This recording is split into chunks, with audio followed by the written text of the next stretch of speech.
Alô? Pessoal, boa tarde. Vou falar um pouquinho para vocês hoje sobre Machine Learning usando Natural Language Toolkit e Scikit, tá bom? Uma perguntinha para começar.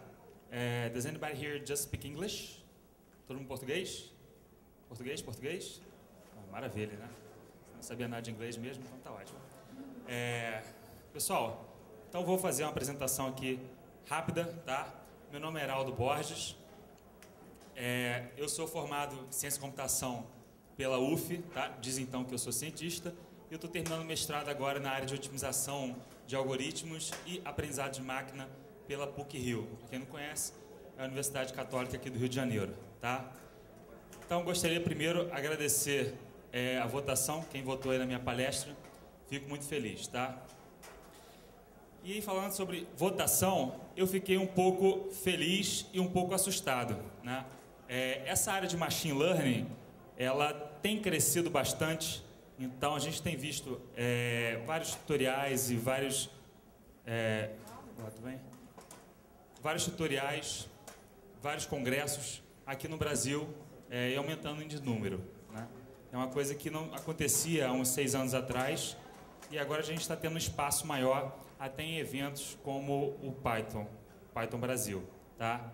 Então era difícil de você ver tutoriais e palestras falando especificamente de Machine Learning, falando de processamento de linguagem natural em eventos como esse do Python e em outros eventos até da galera do Java também, né? E me assustou porque eu não pensei que fossem ter tantas palestras aceitas trabalhando em torno ali do que eu ia falar, né? De processamento de linguagem natural, de Machine Learning, de IA, tá? Isso foi uma felicidade para mim e me deixou um pouco preocupado, porque a minha palestra era a última dessas aí. Então não podia repetir o repetido, né? Então alterei um pouquinho, vou falar sobre NLTK e Scikit, tá? Só que com outro foco. Eu não sabia que ia ter aqui o Python Brasil até umas 2 semanas antes das inscrições das palestras. E o Álvaro, que é um dos organizadores, grande amigo, ele me convidou para dar essa palestra, foi que eu coloquei lá, né? Então ele falou: Heraldo, você poderia trazer um pouco da experiência acadêmica para o evento, né? Já que tanto o Álvaro quanto o Marcel, senão o Marcel está aí? Não, tem que conhecer o Marcel. Eles trabalham já com aprendizado de máquina, já com IA no mercado, né? O mercado está aproveitando bastante desses algoritmos, desses frameworks desenvolvidos na academia.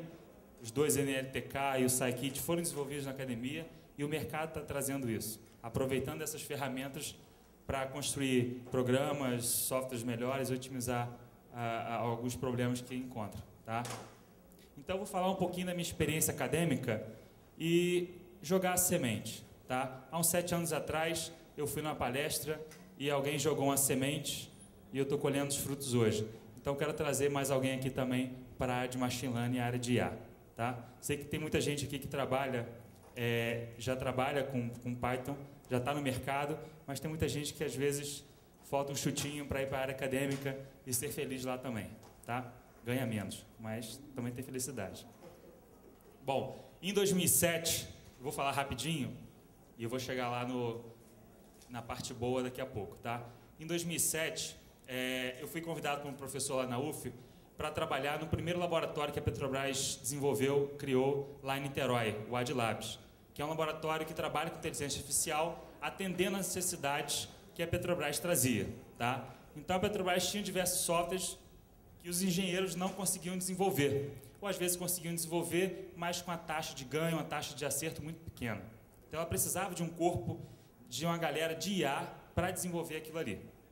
E um desses problemas, Marcel, prazer, Heraldo, tudo bem, cara? Tem que falar com você depois. E um desses problemas que a Petrobras trouxe para a gente foi o seguinte: eles tinham um conjunto enorme de documentos que eram produzidos nas plataformas. Então, cada plataforma que ficava solta lá no mar tinha uns reportes de tudo que acontecia dentro da plataforma, como se fosse um jornal próprio deles, tá? Então, se o ciclaninho caiu, machucou, se quebrou uma cama, se o travesseiro está ruim, se uma fechadura está funcionando mal, se alguma máquina parou de funcionar. Então, esses reportes eram gerados, às vezes até à mão, tá? Nessas plataformas, e isso era guardado dentro de uma caixa. Então, a Petrobras em si não tinha um controle dessas informações, tá? E ela queria pegar essas informações e extrair alguma informação crucial para que pudesse auxiliar ela a economizar, sempre, tá? Ou evitar algum problema, até mesmo de saúde, né? Então, tinha alguns reportes que aconteciam em determinadas plataformas que ela poderia entender do problema e, sabendo da origem daquele problema, utilizar essa solução em outras plataformas, tá? A fim de evitar ou minimizar esse problema. Então, o problema que foi sugerido para a gente era um simples problema de classificação de texto, tá? Isso em 2006, 2007, era um problema um pouco difícil, se a gente for ver em questão de ferramentas, tá? Então, o conjunto, os grupos de pesquisadores e desenvolvedores, eu estava lá de gaiato, eram formados programadores, engenheiros de software e uma equipe de linguistas. E vocês vão perguntar, pô, Heraldo, por que linguista vai trabalhar logo na equipe de computação? Tá?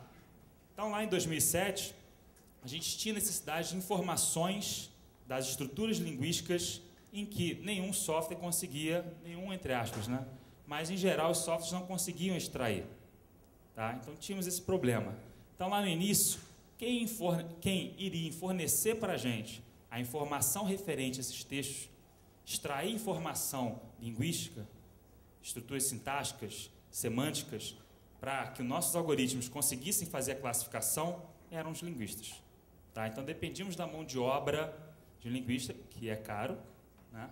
Então, tinha, na equipe, acho que eram 3 ou 5 linguistas, e eles faziam uma leitura de alguns textos, fazendo uma classificação e gerando para a gente algumas regras próprias da língua para que pudéssemos utilizar nos algoritmos, que na época eu chamava simplesmente de algoritmos. Depois eu fui entender do que se tratava, da grande área que se tratava. Tá? Em 2009, esse projeto terminou em 2008, né? A gente teve uma taxa de acerto considerável, de 80 e poucos % para a primeira versão, e a Petrobras ficou satisfeita, né? A equipe de engenheiros conseguiu ali resolver alguns problemas com esse simples passo, uma classificação de texto. Tá? Hoje em dia a gente pode até achar algo mais trivial, né? Mas naquela época eles com isso conseguiram reduzir, segundo as margens as margens da empresa que a gente teve acesso, em cerca de 20 a 30% de acidentes, tá? Porque elas conseguiam mapear a informação dentro desses textos classificados. Então, um acidente acontecia dado alguma outra informação. E a gente conseguia mapear isso nos textos. Tá? O problema na primeira etapa foi que nós só tínhamos linguistas. E isso tornava o processo muito mais caro. Tá? Por volta de 2008, 2009, eu descobri uma biblioteca em Python chamada NLTK, né? Natural Language Toolkit, que é uma biblioteca que ia atender aquela minha necessidade ali. Tá? Eu saí do laboratório e continuei com projetos de iniciação científica e aí graduação, mestrado, seguindo isso daí. Então foi esse probleminha que eu peguei, que por sinal é o problema que eu trabalho até hoje, tá? Só que com outro foco, que a gente conseguiu otimizar, melhorar, utilizando uma biblioteca chamada NLTK. Tá? Em 2009, eu tive o prazer de conhecer o Stephen Bird, que é um dos criadores, digamos assim, da livraria, da biblioteca lá da NLTK, tá? E bati um papo com ele muito interessante. Tá? Ele veio, na verdade, fazer um tutorial aqui no Rio, já tinha uns contatos com ele, graças a Deus, na época, eu já conseguia mandar e-mail direito, em inglês, né? Isso é difícil. E aí, olha a cara de bobo. E aí, nós entramos em contato e ele começou até a conversar, na época, algo muito interessante, que hoje já está mais badalado, de processamento de linguagem em paralelo. Né? Isso já tem algumas abordagens, o Álvaro fez uma apresentação hoje falando sobre isso, né? E algo muito interessante, tá? Mas isso eu deixo para um outro momento. Mas esses algoritmos, então, eu utilizava o NLTK para extrair informações dos textos que eu tinha, principalmente aquela base da Petrobras, que eram muitos textos. Sempre quando eu falo de aprendizado de máquina, eu preciso de um grande dataset. Então, eu consegui extrair aquelas informações dos meus textos através do NLTK. Tá? Ele me dava funções básicas para que eu conseguisse ali manipular aquela informação e extrair informações numéricas. Tá? Os algoritmos que a gente usa na academia são todos algoritmos que trabalham com entrada de dados numéricos. Tá? O algoritmo não entende eu vou ali, eu vou comprar, eu vou fazer, ele não entende isso. Então tem que entender o que está ali, as estruturas sintáticas, a semântica que está ali no texto e extrair uma informação numérica para o algoritmo poder processar. Tá? E foi aí, um dado momento da minha vida, que eu descobri o que era Machine Learning. E eu fiquei maravilhado. Tá? Espero que vocês fiquem também. Machine Learning está presente no nosso dia a dia. Infelizmente, a gente não vê, tá? Mas ele está ali presente no dia a dia. De que forma? Em algoritmos de recomendação, não vou falar nada, a próxima palestra vai falar muito sobre isso. No Submarino, Netflix, Facebook. Então, a gente vê sites de compras, sites de relacionamentos que fazem sugestão dado o seu perfil. O seu perfil não é um dado numérico, mas ele consegue traduzir aquela informação que você tem ali, de compras, o que você compra, para um dado numérico, para o algoritmo de aprendizado de máquina traduzir isso e oferecer a você serviço ou determinados produtos. Tá? As propagandas do Google, eu acho, vou aqui dar um chute, um uso do aprendizado de máquina mais antigo.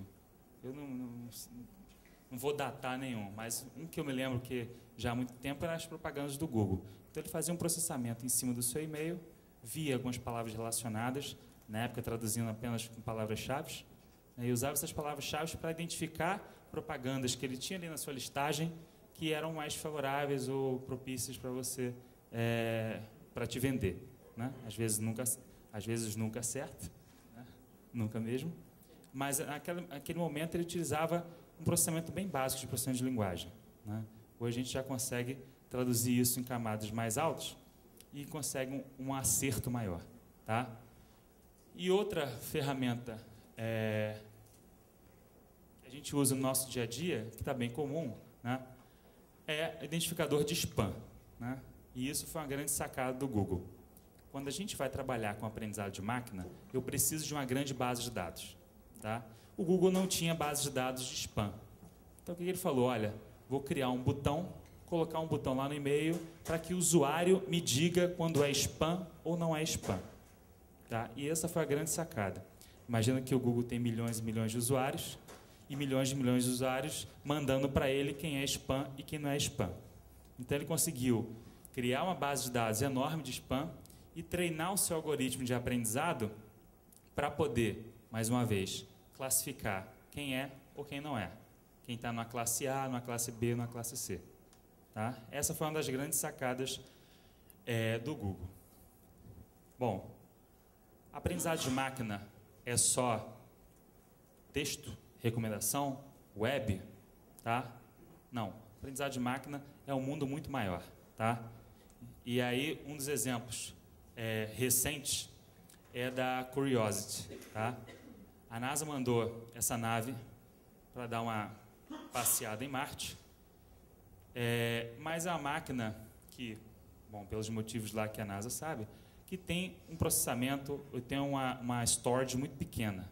Né? Então, ela não consegue armazenar toda a informação que ela filma para poder enviar aqui para o mundo. Tá? Vocês vão pensar, é só filmar e enviar? Não, ela tem que guardar aquela informação para poder transmitir para a central aqui no planeta Terra. Tá? Mas é muita informação que ela filma. Então, como é que eu posso filtrar essa informação? Então, a Curiosity é um dos exemplos mais recentes de um algoritmo de aprendizado de máquina que consegue classificar a informação, se ela é válida ou não, se ela é importante ou não, se ela é interessante ou não, e se deve ser mandada para o planeta Terra, para a base da NASA. Tá? Então, é um algoritmo embarcado, pequeno, simples, mas que consegue traduzir a imagem, pegar características dessa imagem, claro, com uma outra abordagem, e dentro de um algoritmo de aprendizado de máquina, classificar essa informação, se ela é importante ou não. Tá? Esse ano, e aí uma das grandes motivações que eu tenho aqui para falar com vocês, sobre aprendizado de máquina. Esse ano, o Google premiou, teve um concurso, e ele premiou essa garota americana que conseguiu criar um software, e ele é aberto, vocês podem acessar aquele site ali, você coloca lá as informações, e ele consegue classificar, ele consegue prever com 91% de chance se uma mulher tem chance ou não de ter um câncer de mama. Tá? O método tradicional utilizava uma agulha que perfurava lá, e eu não sei muito bem como é o processo, só sei que é bem doloso, mas esse processo não conseguia identificar boa parte dos casos de câncer. Então, as mulheres tinham que fazer outros exames muito mais dolorosos para poder identificar. E ela conseguiu fazendo o quê? Detalhe, não sei se eu ressaltei, ela tem 17 anos. Tá? Ela conseguiu uma base de dados com o médico de informações de diagnósticos, informações dos exames que eram feitos com essas pacientes. Então, conseguiu lá uma base enorme de 15 mil, 20 mil pessoas que tinham câncer de mama. Tá? Ela pegou isso, pegou um algoritmo na internet de algum site de machine learning. Olha, gostei desse algoritmo, vamos ver o que acontece se eu passar essa base de dados por esse algoritmo. E conseguiu criar aí um classificador em 91% de acerto. Tá? Eu coloquei o nome dela, que eu acho interessante a gente dar uma olhada e ver como é que às vezes as coisas são simples.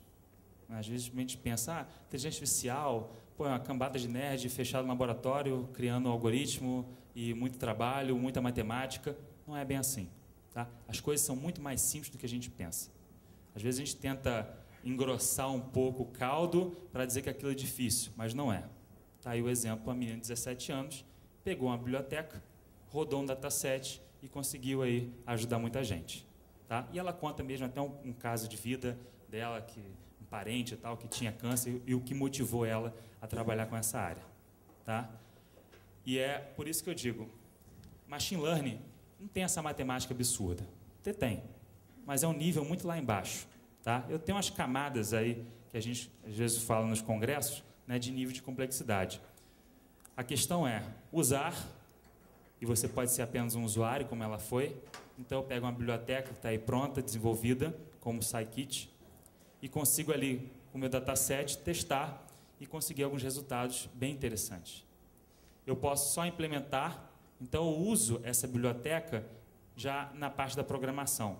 Eu não vou ali só abrir uma interface que faz um upload, mas eu faço um acesso à biblioteca, otimizo até chega a otimizar algum código. Ou a parte de criar, que essa sim é um pouco mais suja, tem uma matemática ali braba, que aí você gera algoritmos novos. Tá? Eu participei dessas 3 etapas. Usar não é difícil. Tá aí o exemplo. Mas o que é machine learning na verdade? Né? Machine learning é uma sub-área da inteligência artificial e eu quero, com essa sub-área, criar algoritmos que aprendam padrões. Tá? Mas como é que eu faço para isso acontecer? Eu tenho que dar exemplos, uma base de exemplos, para que o computador consiga entender esses exemplos e gerar alguma informação, detectar algum padrão. Tá ok? Em geral, é isso que se fala, é isso que se faz. Tá? Então, é interessante a área de aprendizado de máquina que a gente tenta relacionar sempre o aprendizado humano com a máquina. Né? Eu já fiz alguns cursos com o pessoal de psicologia e a gente tenta traduzir algumas regras do pessoal lá que trabalha com cognição, até cognição em crianças, né? E traduzir essas regras para algoritmos. Tá? Então, quando vocês ouvirem de machine learning, a ideia é sempre ter um paralelo. O conhecimento humano, a aquisição de conhecimento pelo humano e a aquisição de conhecimento pela máquina. O humano também trabalha com exemplos. Tá? Então, se você vê uma criança, você fala repetidas vezes uma palavra, um termo ou uma estrutura sintática, isso para a língua, é fácil da criança identificar aquela estrutura, entender e começar a repetir essa estrutura. Então, a gente tenta simular isso, às vezes com redes neurais ou com os neurônios, dentro do computador, para traduzir essa informação do humano para a máquina. Tá? Então, tem muita gente que trabalha nessa área de machine learning que não é necessariamente computação. Tem gente da linguística, tem gente da psicologia, tem gente da letras, e vai. Tá ok? Bom, esse é o convite. Agora eu vou falar um pouquinho, rapidamente, especificamente do meu projeto de pesquisa, tá? Que usa o Scikit e o Natural Language Toolkit. Então, eu vou dar um exemplo de uso das duas bibliotecas mais aplicado, tá ok? Eu continuo trabalhando com a parte de classificação de texto. Não sai daí, infelizmente, tá? Só que agora a brincadeira está um pouco mais engraçada. Então, na pesquisa, a gente tenta, pelo menos eu estou tentando encontrar uma relação forte entre notícias do mercado financeiro e o preço dessas ações lá no mercado. Então, se sai uma notícia sobre a Globo.com, sai uma notícia sobre a Petrobras, como é que isso vai influenciar o mercado financeiro, tá? No fundo, isso é tudo uma classificação, tá? Eu vou classificar as notícias de forma que, se eu tiver notícias de um grupo alfa, de uma classe alfa, essas notícias vão influenciar positivamente o mercado, tá? E se eu tiver notícias do grupo beta, essas notícias vão influenciar negativamente. Então, o que eu preciso para fazer essa etapa de classificação? Primeiro, pessoal da Globo.com, muito obrigado. Eu tive que visitar sites como Globo e outros, tá? E extrair várias notícias que estão ali relacionadas com o mercado financeiro, tá? Coisa simples, no problems. Depois, eu tenho que extrair desses textos, e aí vou generalizar na área de aprendizado de máquina. Se você vai trabalhar com vídeos, se você vai trabalhar com outra informação, você também tem que, em algum processo, extrair informações vetoriais, tá? Que ali é o meu caso, informações numéricas, tá? Eu extraí ali, e aquele passo é o que eu uso o NLTK, tá? E nesse passo dos documentos de treino para esses vetores de características que eu chamo ali, tá? No momento que eu tenho essas informações numéricas, eu posso jogar para um algoritmo de aprendizado que, depois da mágica, tá? Não me pergunte como, vai sair um modelo de predição, tá ok? Essa mágica é feita pelo Scikit. O Scikit, vou falar um pouquinho mais à frente, ele é uma biblioteca que tem diversos algoritmos de aprendizado de máquina, tá? Específicos até para determinados problemas, tá ok? Então, de uma forma bem genérica, eu posso fazer um aprendizado supervisionado, precisando desses documentos de treino, utilizando o Natural Language Toolkit e o Scikit aqui na frente, tá? Eu extraio informações pelo NLTK e com essas informações eu faço o algoritmo rodar, tá ok? Em algum momento tem que identificar também que labels, que classes que eu quero criar, tá? Então eu posso ali ter notícias positivas, notícias negativas e assim vai, tá? Quem trabalha com processamento, com sentimento análise de sentimento, o Scikit também tem alguns algoritmos específicos, né? Que você pode traduzir ali naquela bolinha do algoritmo de aprendizado, tá? Dado que eu fiz essa etapa de aprendizado, ele é gerado um modelo de predição aqui embaixo. E agora, dado a nova notícia, eu extraio essas features, essas características pelo NLTK e consigo ter uma label esperada, uma previsão, tá? É muito fácil? Não. Tem alguns problemas aí, e aí que está a graça, tá? O processo como um todo, ele é fácil de fazer.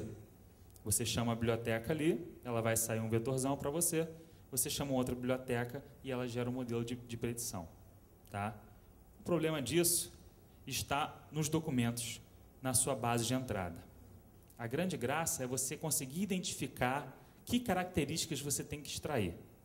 O NLTK te dá as ferramentas necessárias para você extrair aquilo ali, tá? Mas que características você tem que tirar? E esse é um grande problema, tá? Que se fosse muito fácil, eu estaria ganhando dinheiro no mercado, morando em Miami, tá? E não é bem assim. Então, tem N características que eu tenho que extrair da minha base de entrada, dos meus documentos de treino, sejam eles vídeos, textos ou outros dados, para gerar aqueles vetores de características, tá? Eu tenho uns colegas na UF que trabalham com aprendizado de movimento. Então, eles querem identificar, por exemplo, o movimento de uma pessoa, para poder mapear pessoa a pessoa.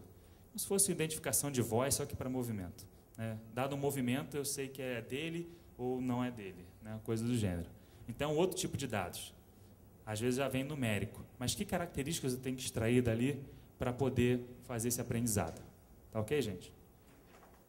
Então, eu uso basicamente duas bibliotecas. Eu vou ter que correr. Natural Language Toolkit e o Scikit, tá? O NLTK, e aí como o Steven gosta de ressaltar, é um grupo de Computer Science e um grupo de Linguística que estão trabalhando juntos, trabalhavam juntos, né? Hoje já está muito mais computação, para extrair determinadas regras do texto e usar como características para o meu processo de aprendizado, tá? Como eu falei, eu não quero ser muito técnico aqui hoje. Então, tem algumas tarefas básicas que eu consigo trabalhar no NLTK, tá? Tokenize, streams, post-tagging, chunking, e aí vai. Eu vou ter que passar rápido. Muita coisa.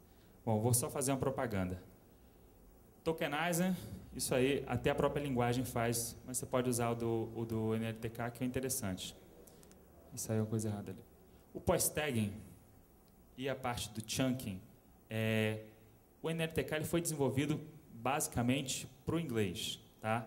Então, a nomenclatura que ele usa, apesar dele ter corpos, né, dados lá dentro dele, eu falei ali, corpus readers e outros corpos, quer dizer, conjunto de informações de texto dentro dele, tanto português quanto outras línguas, a gente já tem no Brasil, e aí as pesquisas estão avançando, post-tagging, que trabalha com part of speech, e o chunking com resultados melhores que o do NLTK, tá? E desenvolvidos em Python. Que são da PUC-Rio, tá? Então o Brasil também consegue avançar nessa área, tá? E a área de pesquisa é muito interessante. A gente vê isso crescendo e esse ano tem uma competição internacional de aprendizagem de máquina com foco em Natural Language Toolkit e o prêmio veio para o Brasil. A gente ficou em primeiro lugar, tá? Ganhando até do pessoal da Stanford.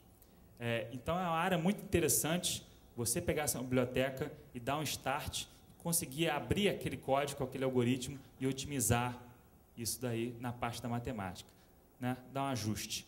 Os problemas dessa área são os ajustes. Você conseguir pegar um algoritmo genérico, aplicar para o seu problema e dar uma apertada aqui, uma apertada ali e conseguir identificar features interessantes no seu dado de entrada para poder modificar o seu resultado, tá? Então fica aí a propaganda, o post-tagging e o chunking, use o nosso, tá? O Scikit, ele tem lá diversos algoritmos de aprendizado de máquina. Eu coloquei, gente, um exemplo bem pequeno ali de como usar no Python, mas, pelo amor de Deus, tem muitos exemplos lá no site, tá? Minha ideia é só falar um pouco.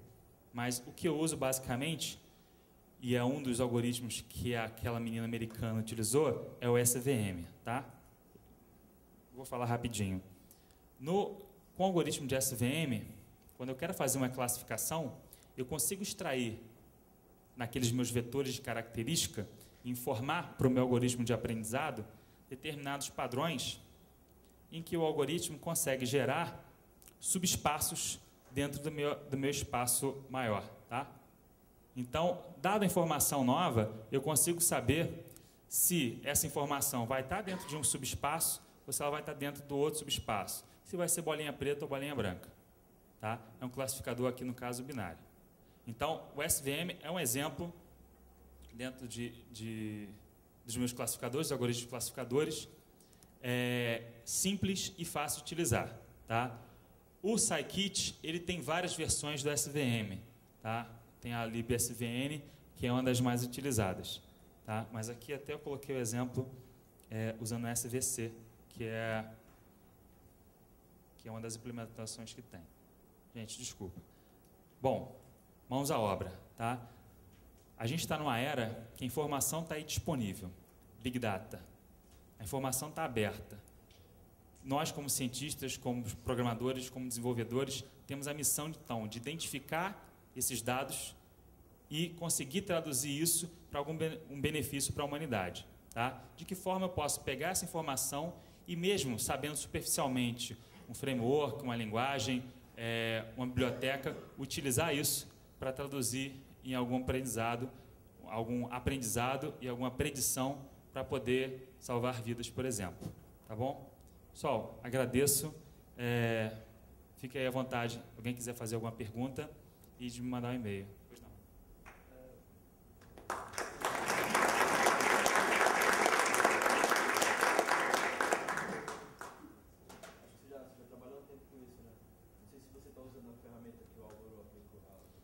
eu tenho conversado bastante com o Álvaro, não estou ajudando ele por causa do mestrado, mas eu tenho conversado bastante tempo com ele.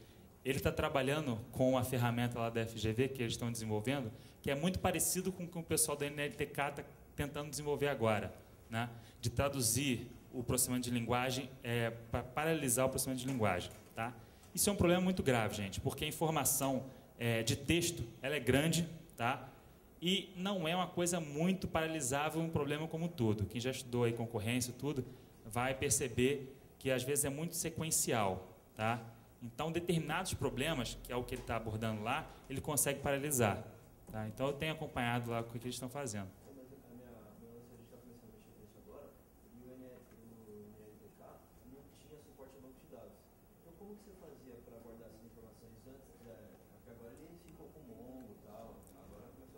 Vou te dar uma resposta triste.